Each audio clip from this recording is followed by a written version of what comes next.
এটা ছিল দেওঘরের আমাদের লাস্ট ডে। তো সকালবেলা দিদি এদিকে সবার জন্য চাউমিন বানিয়েছিল, আর চাউমিনটা খেতে সত্যিই খুব টেস্টি হয়েছিল। তারপরে দুপুরবেলা এদিকে রান্নার তোড়জোড় শুরু হয়ে গিয়েছিল, আর আমি এদিকে একটু মাংসটা ম্যারিনেট করে রাখছিলাম।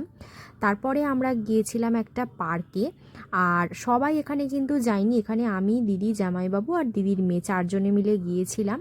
আর এই পার্কটার ভিতরটা এতটা সুন্দর তোমাদের বলে বোঝাতে পারবো না। আর এটা কিন্তু মৌ যে রুমে থাকে ওখান থেকে কিন্তু একদম কাছে, মানে রুম থেকে এই পার্কটা পায়ে হেঁটে এলে 2 মিনিট ওর রুম থেকে দেখা যায় পার্কটা। আর এটা না রাত্রেবেলা এলে আরও বেশি সুন্দর লাগবে, কারণ চারিদিকে একদম লাইট দিয়ে সাজানো থাকে।